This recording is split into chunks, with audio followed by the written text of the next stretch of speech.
Almost here. You're good to go, Wes. All right, thank you. Okay, at this time, we're going to call the October 12th Madison County Planning Commission meeting to order. We're going to start out with a prayer, please. Let's all pray. Dear Lord, we just thank you for this day. Lord, we thank you for the fall season and the changing seasons that we see. Lord, we just thank you for all the blessings that we have.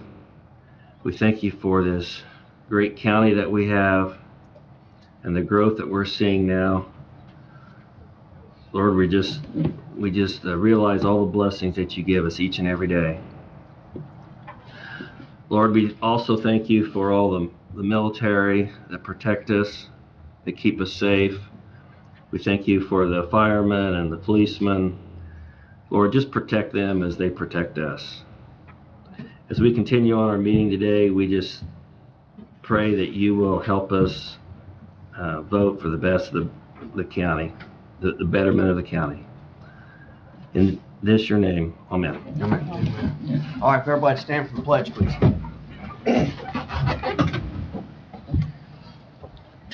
I pledge allegiance to the flag of the United States of America and to the republic for which it stands, one nation, under God, indivisible, with liberty and justice for all. Thank you. Thanks, everyone. Stacy, can we have a roll call, please? Yes. Denise Spooner. Here. Jerry Alexander. Lindsey Brown. Here. Corey Bolander. Here. Tom Shepard. Here. John Richwine. John Zimmerman. Here. And Wesley. Here. Thank you. Thank you. All right. I wasn't here, but we need to approve the September 14 minutes. Does anybody have any addition or correction to those minutes? I put a motion that we accept September 14th minutes as written. You have a motion? Second. We have a second. All in favor, aye? Aye. Opposed, the same? Motion passes. All right, Brad, we're on to some new business. The first and only petition on the agenda for today is petition 2021-Z-004. It is for property located at 815 East School Street, Anderson. This is located in Richland Township under the Commissioner's First District. The owner of the property is CNC Advanced Holdings, and the petitioner is Kelly Drews, the president of CNC Advanced Holdings. The request is to rezone property from single-family residential to general commercial, R2 to GC.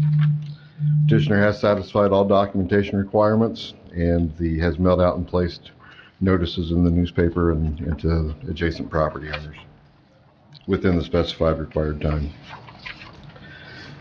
To begin with, wanted to point out that some information about the general commercial district. The intent of it is to provide a land use category for most general business uses. The provisions that regulate this land use district should not overly restrict normal business practices. It does state in Article 3.23 that the district can be used adjacent to all other commercial and industrial districts and in the MH and MR residential districts. I have noted in here the permitted uses within the general commercial district. So these would be uses that any business could just put up if the property is zoned general commercial. This does include adult uses, small and medium-sized auto-oriented uses, recreation uses, small and medium scale, personal service uses, office uses, and retail uses, small, medium, and large. In addition, on the second page, you'll see businesses that require a spatial use in the general commercial district. The LC is, I didn't get that edited. So actually it's listed LC twice, but that should be GC. A spatial use in the general commercial district would require, if you wanted to put in a large-scale auto-oriented use, alcohol, kennel, those kind of things, it does require spatial use, meaning they'd go in front of the Board of Zoning Appeals before they got approval. The subject parcel contains about 3.12 acres, and it's located on the south side of School Street, approximately 500 feet west of Scatterfield Road. It does contain a 12,000 square foot building and 41,260 square feet of asphalt. There are 2 additional structures that are not noted on the assessor's card, and both of these structures are approximately 288 square feet. The parcel is bounded by School Street to the north and MacArthur Court to the west. And CNC Advance Holdings does own 2 adjacent properties to the east. The parcel is adjacent on 3 sides to properties containing single-family dwellings, and the nearest home is approximately 190 feet from the existing 12,000 square foot structure. And the parcel is served by public sewer and water. The property is platted as part of Salyer's Golden Acres, and the property was purchased by Glad Tidings First Assembly of God in 1985 and was owned by them until 2019, where CNC Advance Holdings purchased the property. So that building had been utilized as a church for a number of years.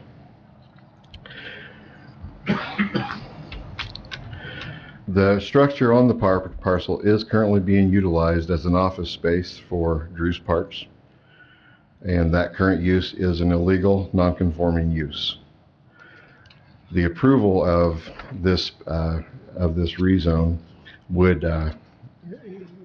change that to where they are a legal conforming use on the parcel. The parcel does contain about 1.52 acres of impervious surface, which is about 48% of the property. The comprehensive plan does encourage infill development and mixed use along the State Road 9 North corridor in this vicinity.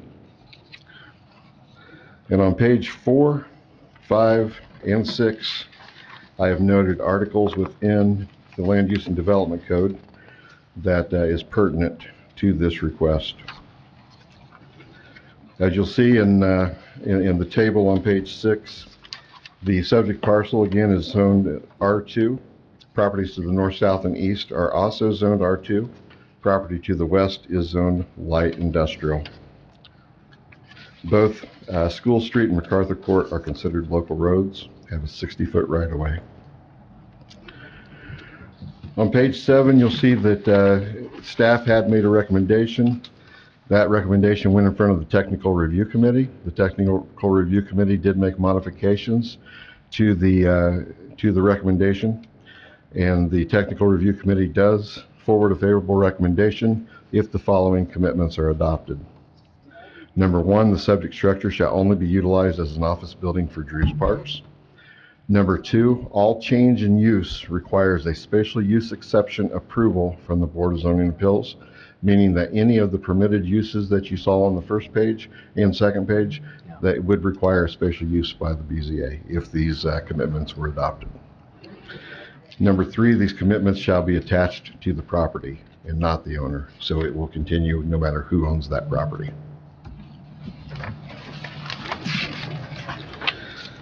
Have you already talked to me about that? I have talked with Mr. Drews about that. There was one concern that he did raise.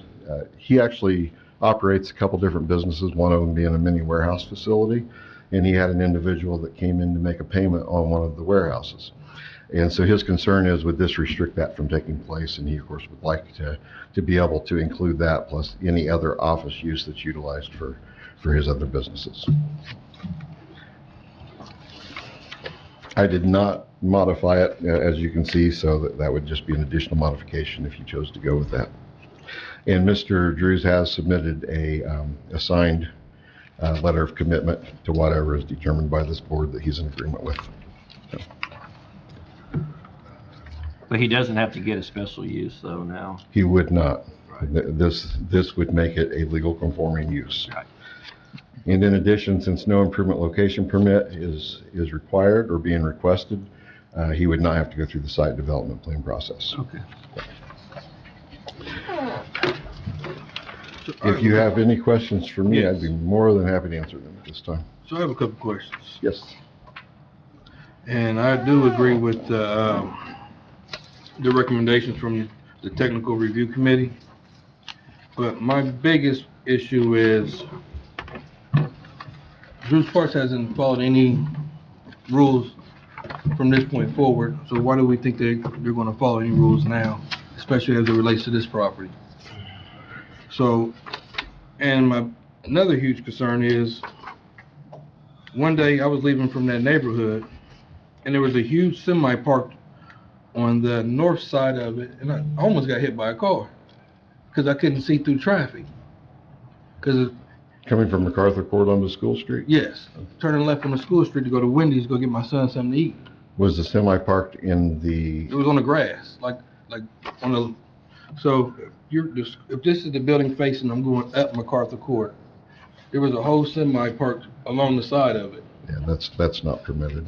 And so I couldn't see around it as I'm pulling out to turn left to go to Wendy's.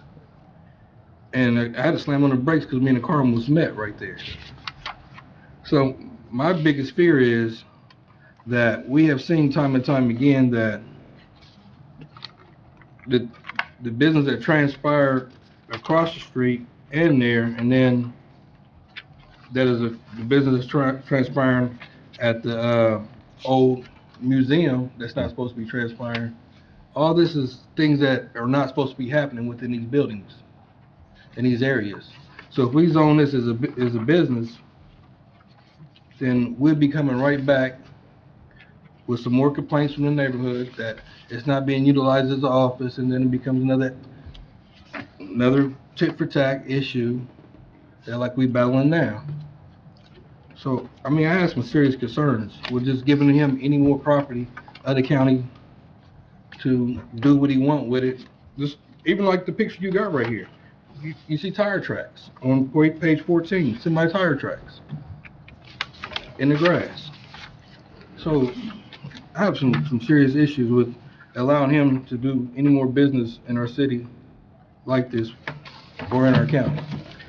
I completely understand. My response to that would be that we were not aware that he was violating the Land Use and Development Code until December 15th. That was when the first complaint came through. We were completely unaware of that. And at that point, we began speaking with Mr. Drews, and he has been working towards bringing the property into compliance. He is removing machinery from the light industrial site. He's also building a pond that will alleviate the surface water that's leaving the site and causing issues with the side ditch and Sire's Golden Acres. Mhm. He is working towards getting into that compliance. And the military museum, that is located in the city of Anderson. Right. That is outside of our control. So I got a But phone call. he has made aware to me that he is purchasing another building since there was an issue with the military museum. And he's currently going to be utilizing this other building within the city of Anderson as his Storage facility. as his business for selling parts. How about we move his office there too?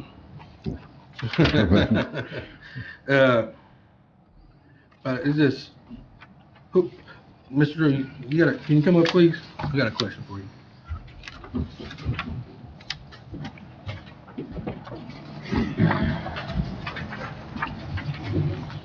Thank you. Kelly Drews, 705 East School Street. What contractor are you using for the renovations of the property across the street? Who's the contractor? What renovations? As far as getting that property in compliance across from this facility? Are you talking about the pond or? Yes, the pond. Smith Excavating? Okay.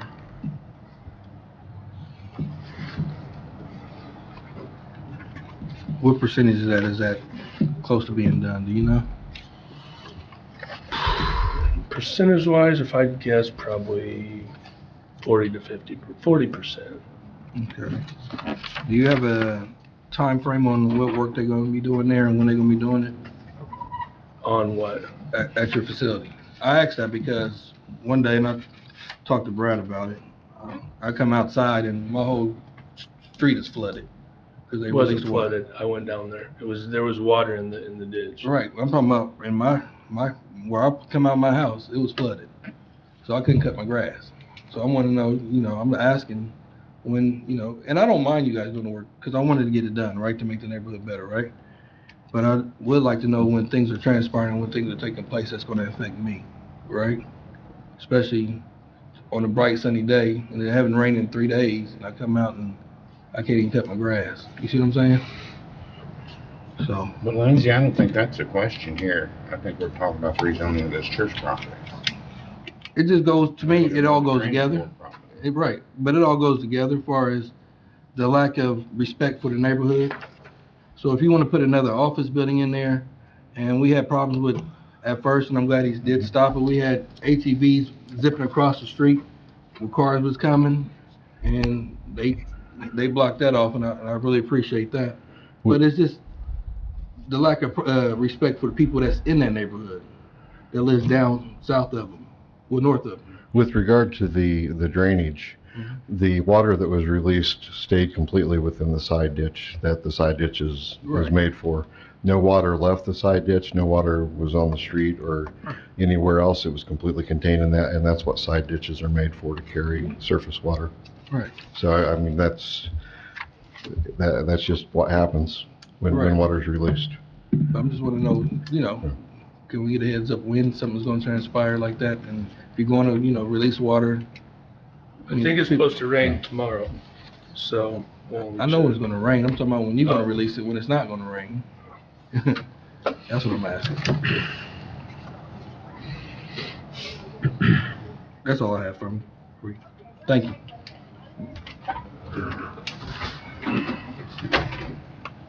Mr. Chairman, may I address? Yeah, go some ahead. points to Mr. Brown? My name is Just Ralph. your name and address. Yes, Go sir. ahead. My name is Ralph Sipes. I'm an attorney in Anderson, Indiana. My address is 1106 Meridian Street, Suite 107.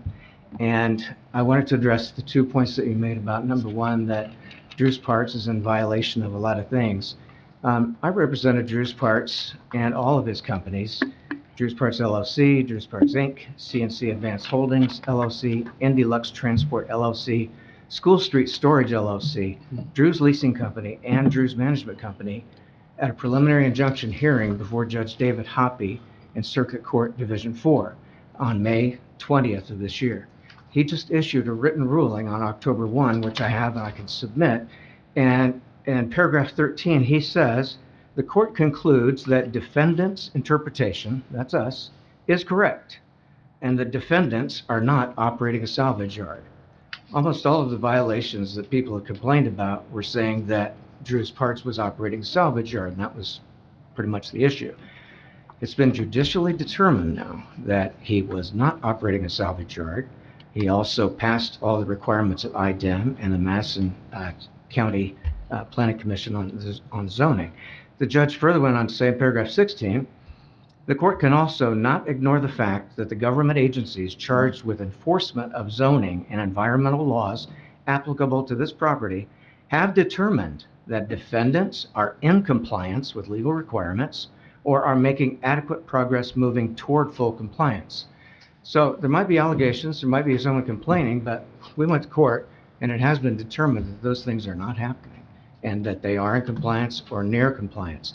The second point was about having trucks parked on School Street.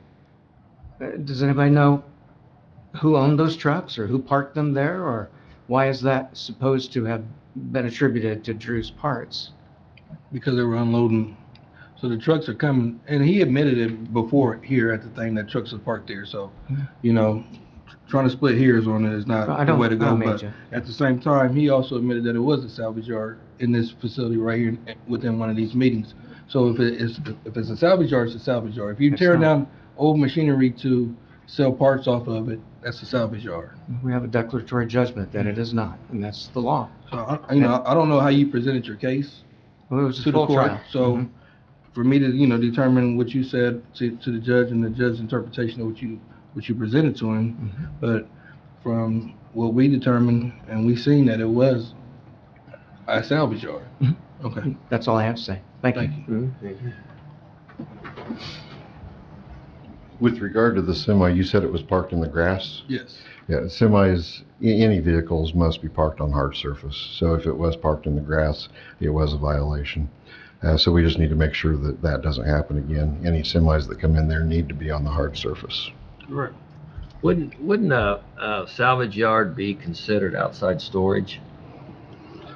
Yes. And he's trying to get away from outside storage. Correct. When he's in compliance, So he's that's the working difference towards between- getting rid of it all. Right, so that's the difference between what he's trying to work towards compliance to. Now, I would argue that at one time, it was like a salvage yard. But he's working towards not being a salvage yard. Yeah, and I'll also add that the Secretary of State's office actually manages salvage yards. They make that determination, and a permit must be obtained by them. They have reviewed Drew Kelly's Kelly's property, and they've determined that it is not a salvage yard, and that they're working towards bringing it into compliance with us, and they have closed their case with him. Right. But I think that's where we are. Yes, it was acting like a salvage yard at one time, but it's getting away from that now, and that's, I think, why the judge ruled the way he did. And I agree with that assessment.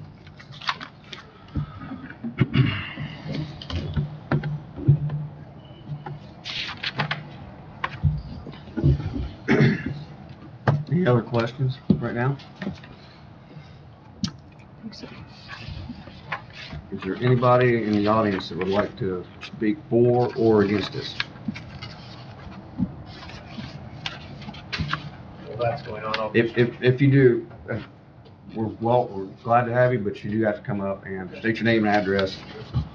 He's coming up. I'll just remind the commission that today's a recommendation of a vote toward the commissioners. Rezoning can only be done by the board of commissioners. Today you have an option of favorable, unfavorable, or neutral on petitions. So obviously the commissioners want to hear what you have to say, but those are your three options today.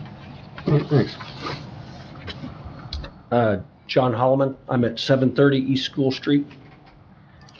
I'm really directly across the road from the church building. Well, both buildings, really. But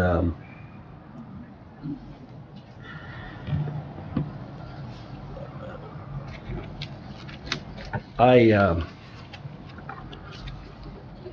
haven't had any issues. I mean, you've got all kind of issues, it sounds like, pulling in and out of the street there. I mean, every day you come down here, there's UPS trucks parked on the side of the road. So I don't understand why that's such an issue for you, but evidently, but I sure wouldn't pull out if I couldn't see. So I'd watch that the next time, but I don't have any issues. I mean, they've been, those folks, my main complaint would be if it sits empty. I've lived over there for 34 years. I've seen that place, you know, be a rail company and then sit empty. Believe me, you think you have problems now? Let that place sit empty, and next thing you know, you got a bunch of people camping over there, tearing up. Then they're over there spray painting on your house.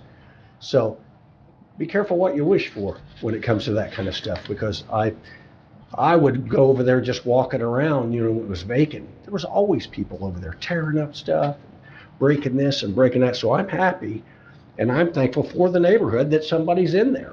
Are you talking about the church, or are you talking about the? I'm talking about the business, and the church has always been occupied. So that's I'm what talking we're talking yeah. about the church. Well, you were talking about the other thing, man. Yeah. So that's why I brought that up.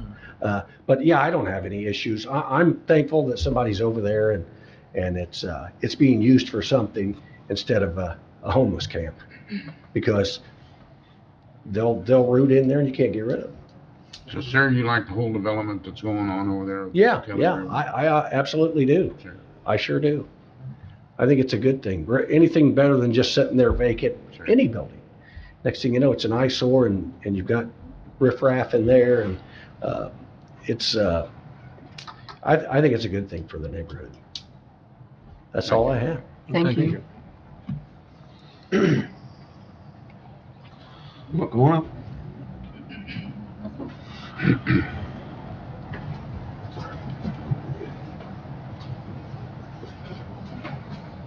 My name is Brian Martin. I live at 732 East School Street, directly across where the church building is. I've been living there since November of 1994. So we've been there for quite a while too. Matter of fact, we're next door neighbors to John, Cheryl, and Taylor Holloman, and have been best friends for years. And we have used that area and seen that area grow and develop over the years. Again, we were there when it was back on the ABC Railroad as well. Used to hear some of the explosions that would go across the street over there when they were working on those railroad parts. But we've enjoyed living in that neighborhood. We will continue to stay there as long as God allows us to, and we appreciate what Drew's Parks and what they're doing as far as making that place something that they can be useful in our community. And I too think, if it was vacant and wasn't being used at all, as John mentioned, when it first got kind of taken out, when it was the ABC spot, that was really not good. Had very good relationships with the church that was there from before. I am also a pastor, and we have home Bible studies in my home. And when the church left, we had a relationship with them that they allowed us to park kind of in their parking lot, as long as it wasn't messing up with the church that was there, and they were fine with that. We were concerned once they bought the North Anderson Church of God spot, Madison Church of God spot there on School Street, Scatterfield, and thought, oh, what's going to go in there now? But we heard that Drew's Park's going to be in there, and that they were going to occupy it and take care of it. And we went and talked with them, and I had a good relationship with them and connection. So we feel like what they're doing seems to be good. From our standpoint, again, we're right across the street from the parking lot, and all the stuff that we've seen there so far has been up to par for us, and we feel good about them being there as well. Thank you. All right, Thank you. Thank you. Thank you. I need to write my name here? Yes, please. Okay.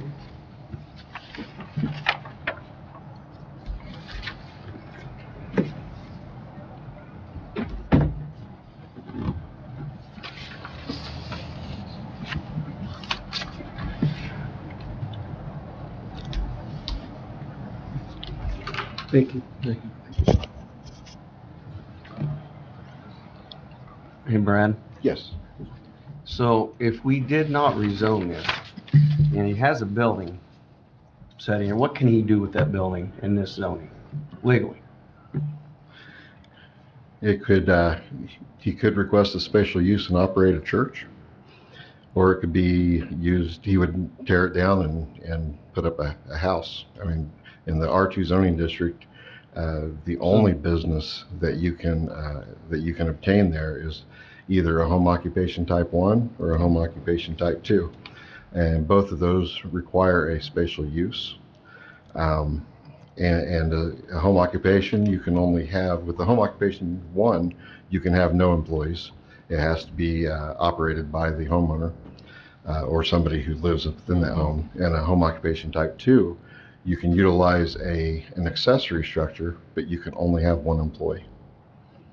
And an office space would not be So the permissible. building is almost useless Correct. at this point. Correct. Yeah, and And probably it's, somebody's gonna be using it for an office or a church. Hopefully, if somebody would actually buy it. I mean, Yeah. that's what it comes down to, is somebody being willing to do that. It probably doesn't even have much value in that zoning. Probably not. What kind of shape's the building in? I mean, I've been in there a few times, and from what I've seen, it looks to be in pretty good shape. I had been in it several times when it was a church, and I don't see a whole lot of difference in comparison. I don't think it sat empty long enough to really become dilapidated. So It's not. It's in good condition.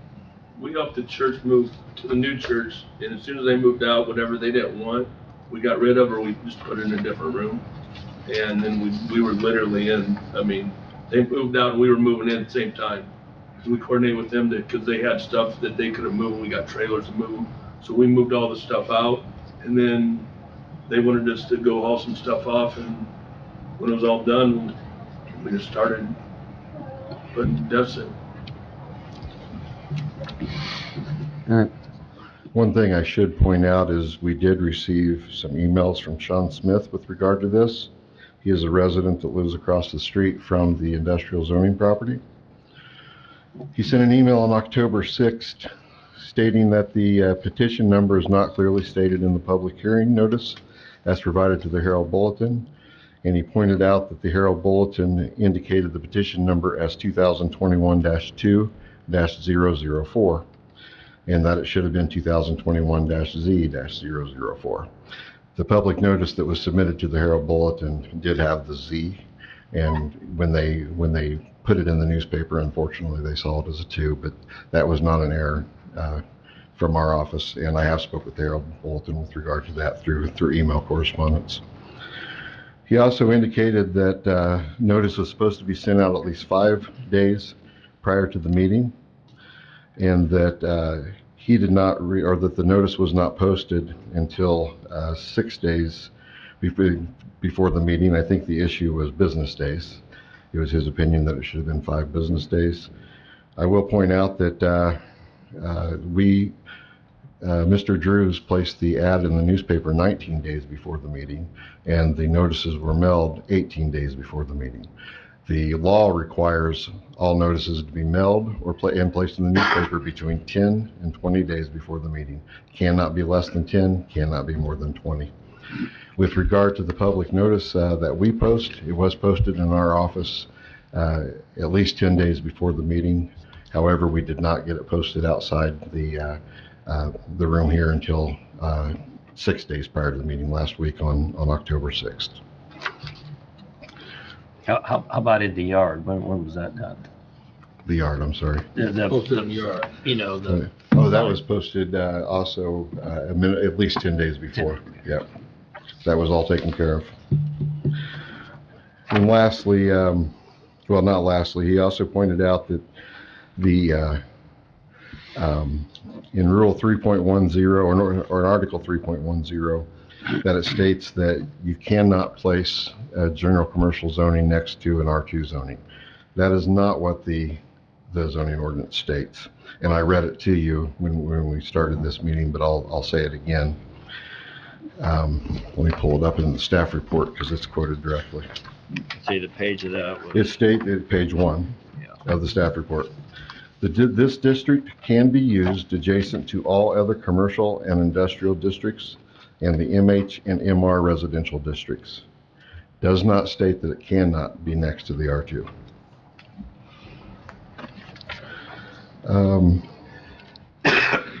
And I think that is all he's pointed out, that he did make those.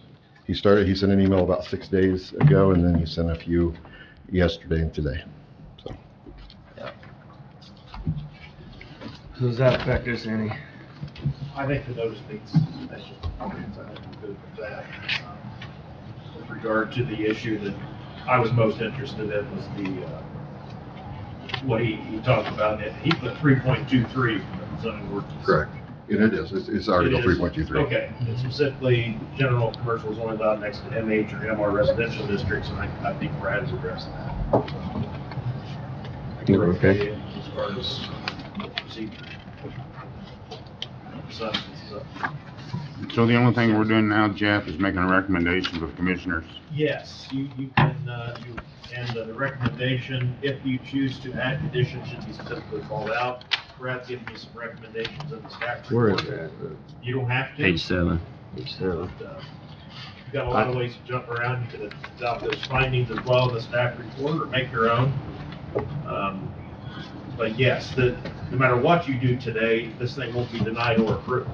That will be ultimately up to the commission. The board.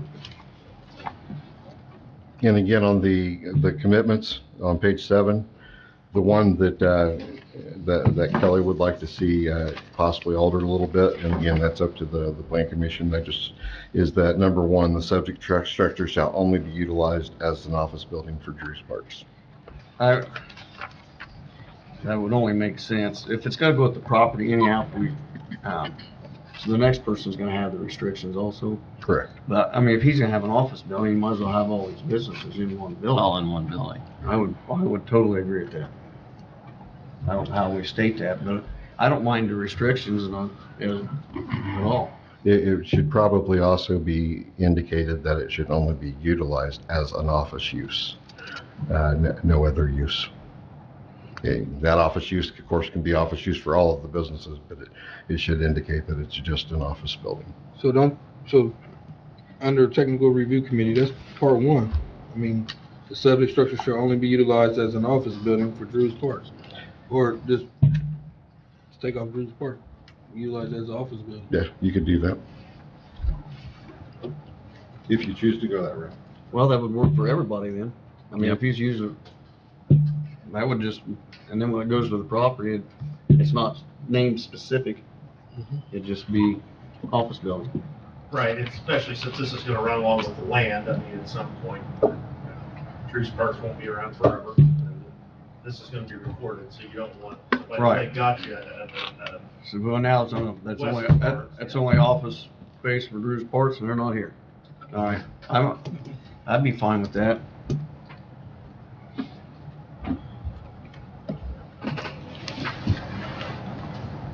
Any other questions? Anybody else? Okay, for a motion, I'm ready. I move that we,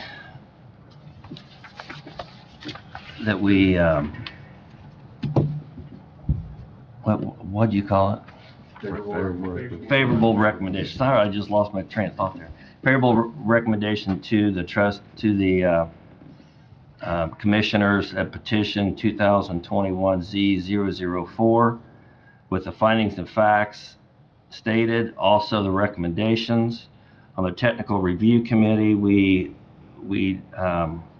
to take out for Drew's Parts, and it could be for all his businesses or anybody else's businesses. Just used as an office building. Just use only as an office building.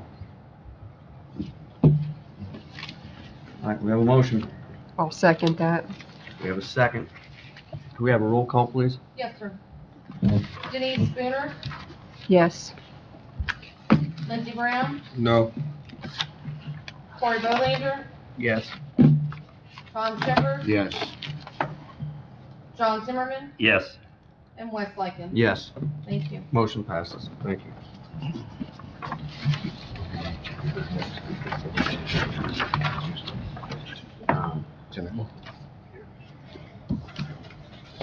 All right.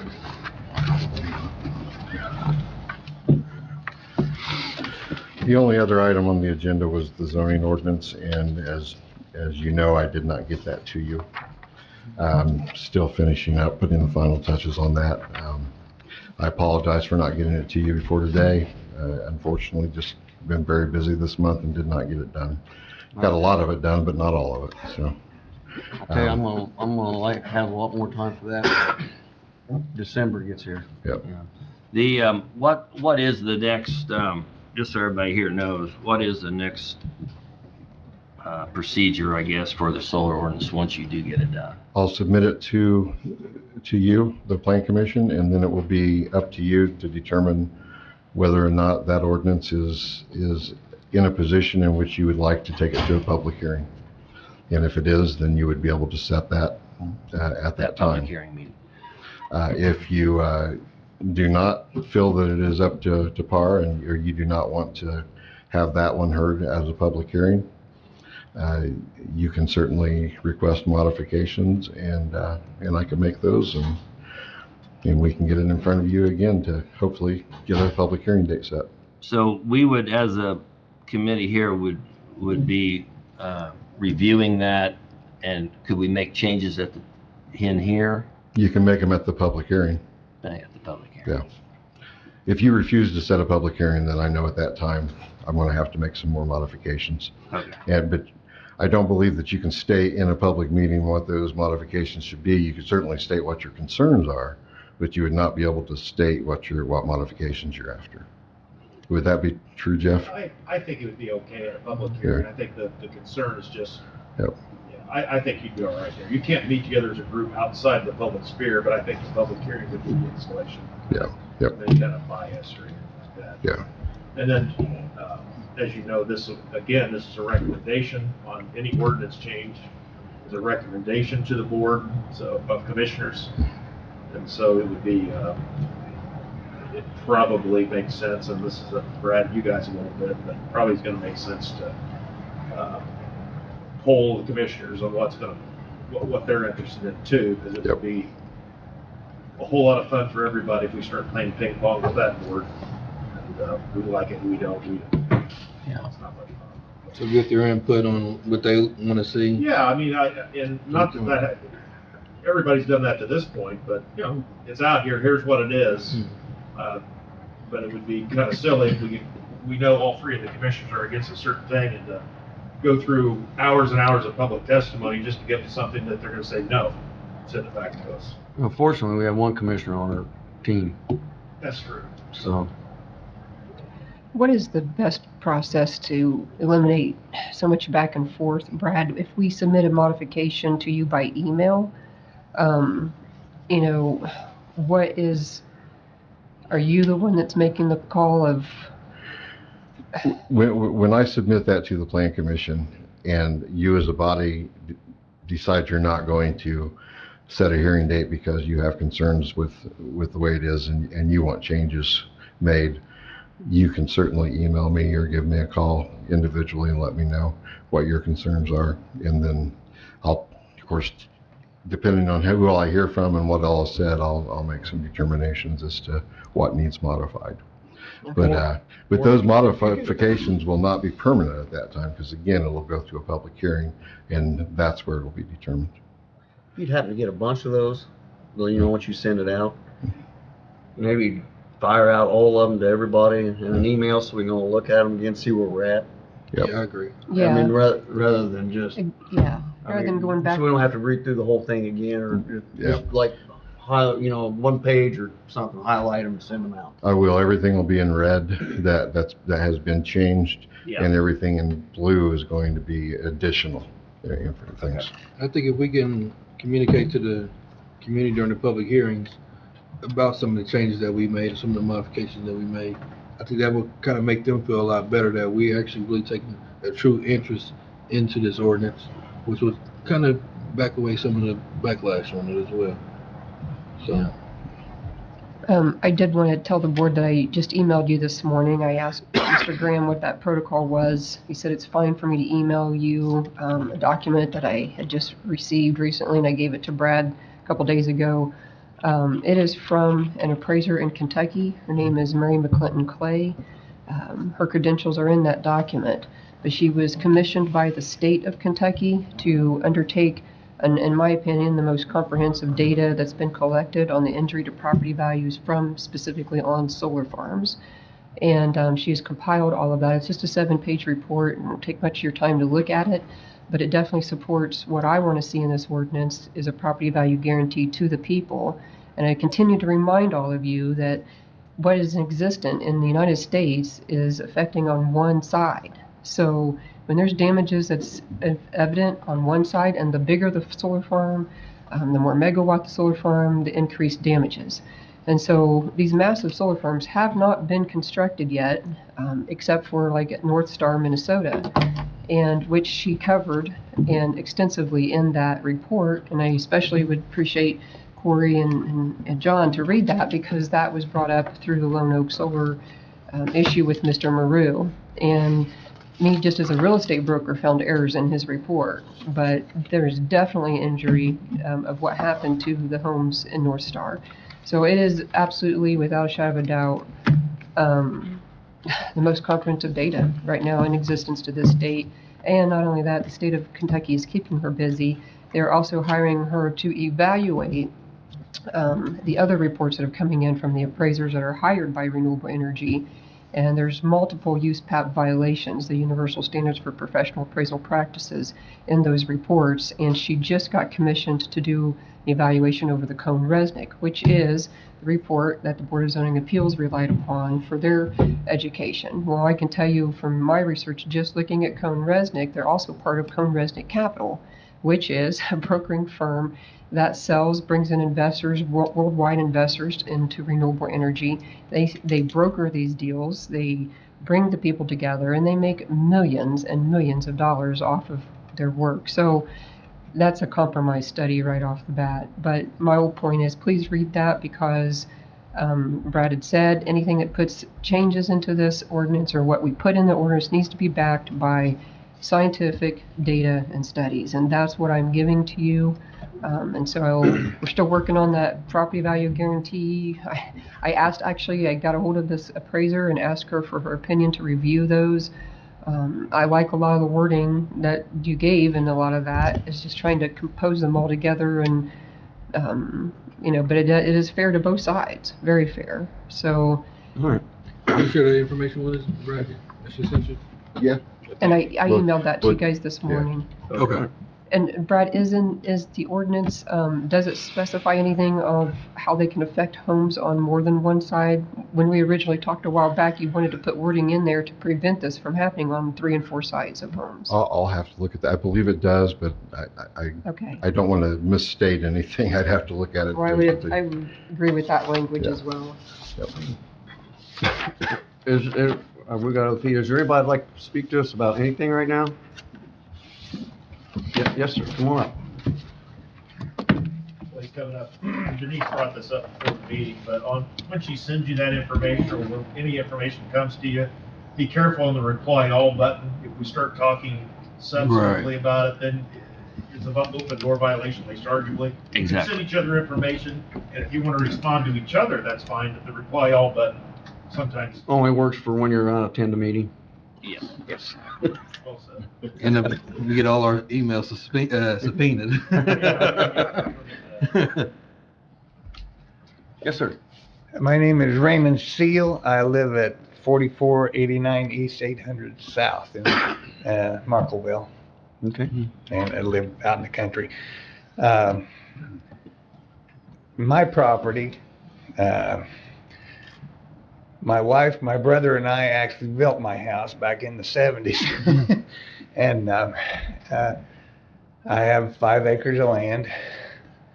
The property that I live on, if it went through the way the folks that want to put in the panels, would be covered on 3 sides.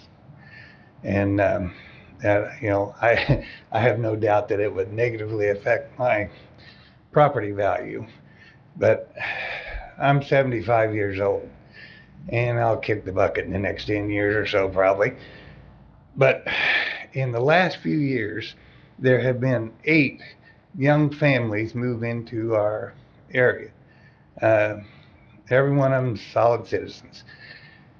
And I'm afraid they will be upside down on their loans with the property values. That's just not right. It's not fair to them. They had no idea. I mean, there's a guy just bought a house probably 2 months ago, had no idea about the solar panels, and he would have them at least on 2 sides of his property. And it's, I understand people somehow think that solar energy is the panacea of the future, and it's not. If you want to see what it really looks like, I took a drive the other day over where 27 and 36 come together in Randolph County and then drove back this way. And of course, Randolph has the big fans, but they're also putting in a lot of solar panels. And they have one field that most of the panels are in, and it is not attractive. So you can see why no one would want to live surrounded by them. And it's plus, like in our property, 2 of the people that really want them badly don't even live in Madison County. Yeah. One guy's been buying up land like it's going out of style for the last 2 or 3 years. I think he had some indication that the thing against it, I can't think of the right term, but would run out. And he, from what I understand, has contacted the solar people that he's been dealing with before anybody ever knew anything about it. And the guy on the east side of me lives in I'm old, I can't remember the names of towns. Anyhow, it's east of Greenfield, west of Greenfield. But they own substantial property and they would have a whole lot of the panels out there. Would negatively affect my property, but I'm a little more concerned about the younger people. It's just it's not right for them to have to be saddled with that kind of burden. Thank you. That's about it. All Thank right, you. thank you. Thank you. Right. So, that Markerville area, nobody has put in a petition or anything for a solar farm down in that area, am I right? Correct, and they could not right now with the Right. solar moratorium. Right. Yeah. So, but they're still trying to push the issue, I guess, to the residents in that community? Well, their hope is probably as soon as the ordinance is Right. through, that they'll go ahead and apply for Okay. that. So But- can they still solicit property owners for leases? Oh, yeah. Even under the moratorium? The moratorium only states that they cannot petition the planning commission. And so They can have it all laid out and ready to go as soon as. yeah, if they want to spend that kind of money Oh, and try to chance. get that all done, they're taking the risk. Chance. I wonder if they have any idea what is in their proposed moratorium, or the proposed ordinance. I have not been contacted by any company Okay. that's looking in that area. I have been in contact with another company. They're very interested to see what the solar ordinance will bring. And they sent me some statements with regard to different things within the ordinance. Things that they said will just kill their plans if we were to include that, which I can't worry about that. Right. Yeah. Was that That's Urban what we'll have Grid? to sort out. Yeah. I was contacted just last night by some farmers on the east side. It says Urban Grid out of Roanoke, Virginia, had contacted them to lease some of their land. And most of that project is south of State Road 28 between 400 East, near the Madison, Delaware County line. So there's another solar farm over there. It said Paradise Farms. I know there's a family over there that one of their grandfathers had passed away, Max Draper. And then those who inherited the land are signing it all We up. can get in that much solar. daylight. And then, I mean, we really don't have that much sunlight here in Anderson. Anyways, there is another one. I mean, it's all over Madison County. I'm waiting for, Somerville has a lot of land up in that area. I'm just waiting to hear from when they're signing leases there, but they are very active. And then with the flyers that go out, I constantly, have people are even in our area, and they are concerned that lone oak will grow, of course, but they're still petitioning landowners with brochures and pamphlets and flyers to lease their land. So it stopped there for a while when we first had the moratorium, but now it's been active for a good while. Yep. Lugo, okay. Yeah, I was getting those flyers there for a long time, even before all this started, and then it seemed like they kind of backed down on those flyers, but Well, I know there's one company that's really looking at the lapel area hard. yeah, Yeah. I knew they were, but I don't know, it might be south of us, but. But our ordinance is for 50+ acres, isn't it? Correct. Or 50 megawatts. Or no, yeah, 50 megawatts. 50 Which megawatts. I wish we'd gone a little bit smaller, but that's where it's at. And just to give you an idea, the solar farm up on Madison Avenue in Cross Street, Yeah. that's less than 10 megawatts. Right. And that's a 60-acre field.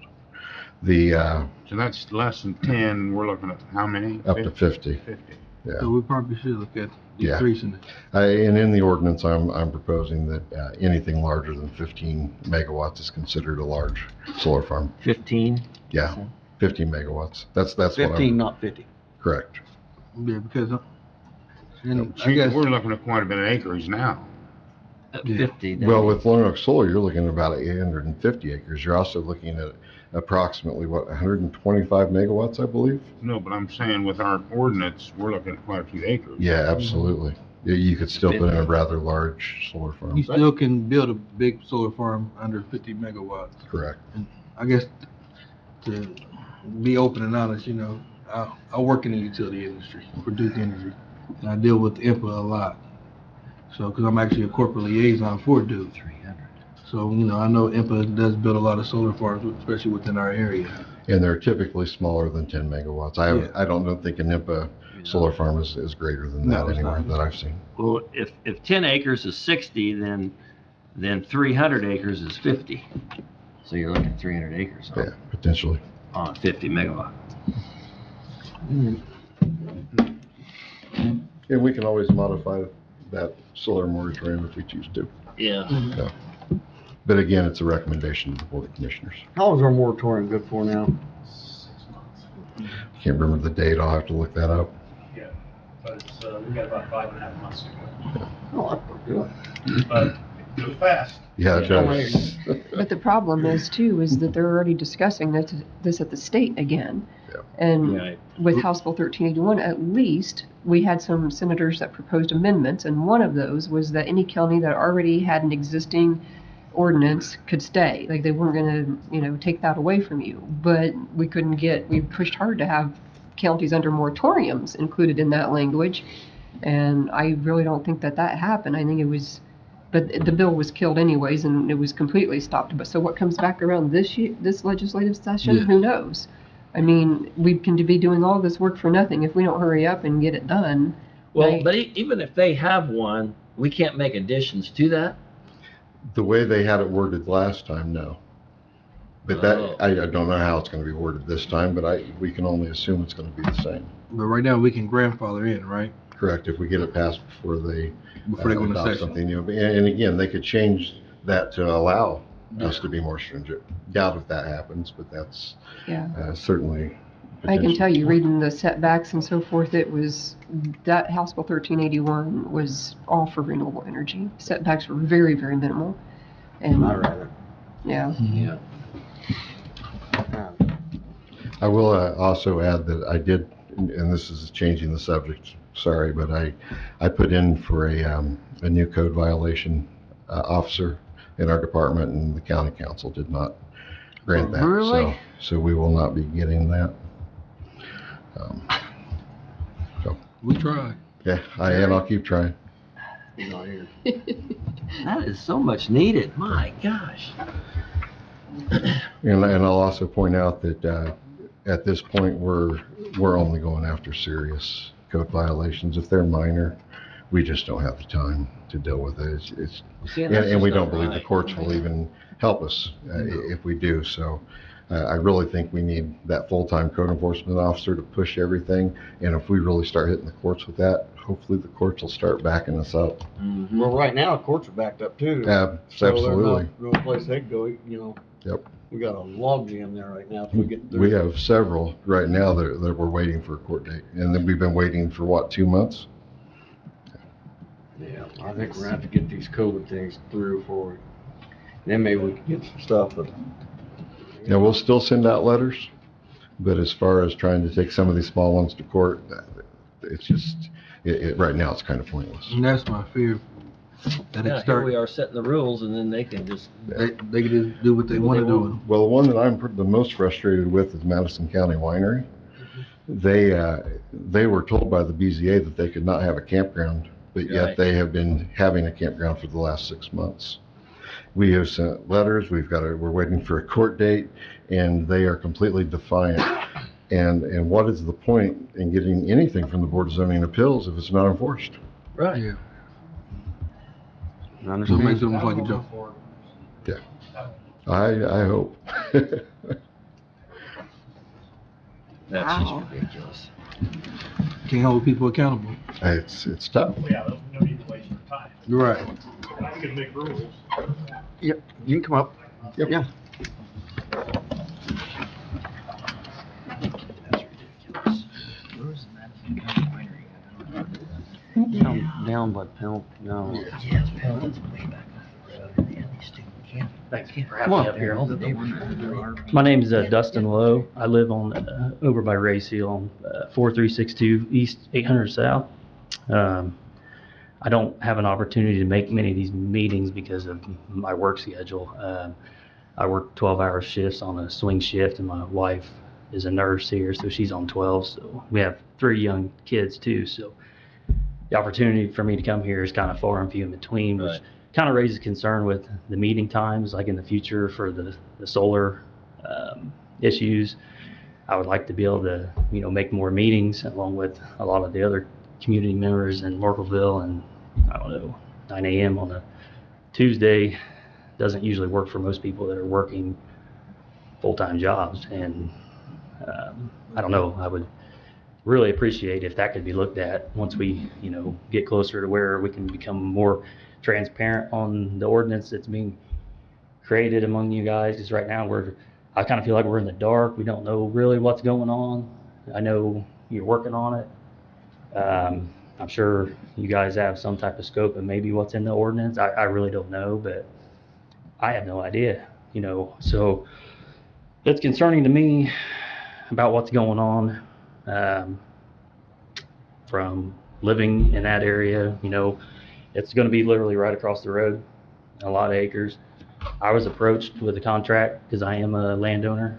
Me and my wife purchased 58 acres. They're on the corner of 800 South and 500 East, which is the county line road. I'm in the beginning farmers program, which is an opportunity for young people like myself to get into agriculture, which is extremely hard to do, as I found out firsthand. I'm 35 years old, and I'm sitting here second guessing myself, wondering how in the world am I ever gonna, get more acres to farm. We've kind of got a agreement between my in-laws that farm in Hancock County to be able to utilize their equipment in exchange for my mechanical services on their equipment to be able to, farm. Right. So when I see large scale infrastructure with solar, knocking on my door with a contract of a certain amount of money per acre, I mean, for your typical young guy, that would be like hitting the lottery, wouldn't it? I mean, I should be jumping for joy, but I'm not, because I see through it. I see it's all about money. It's going to make a handful of people a whole lot of money, and they're not even going to be around to look at it. I'll be left to look at it. My kids will be left to look at it. And you want to look at the bigger scope of it. This land's going to be leased. These leases will be sold. So who's in control of this property in the years from now? Is it American companies? Is it foreign companies? Yeah. You got to sit and ask yourself, what's really going on? What's behind this? Where's the power going?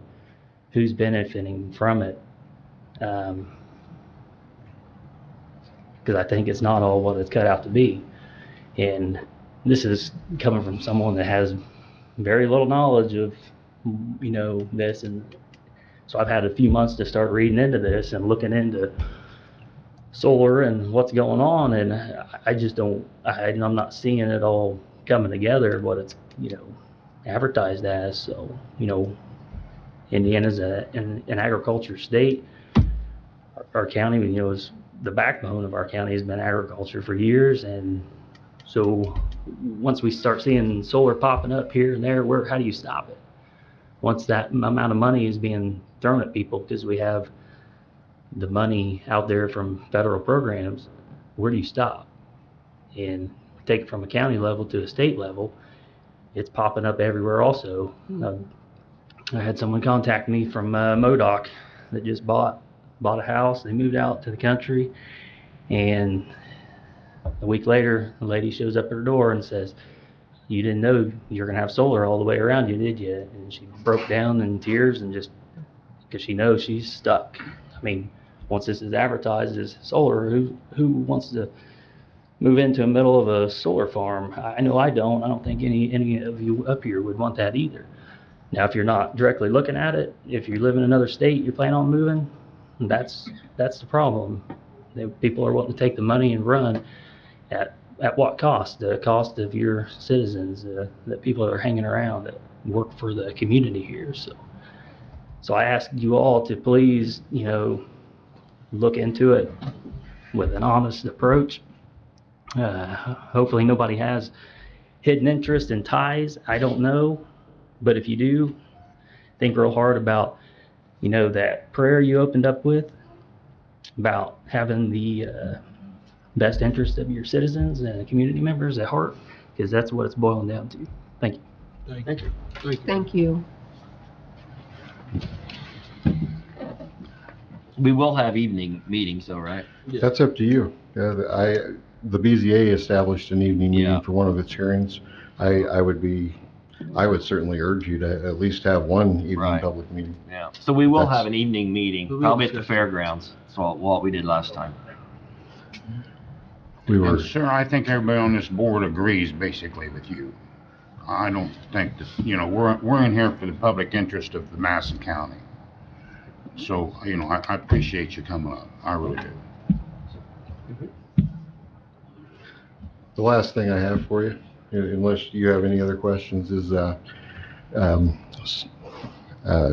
forgot the name, Springbrook subdivision.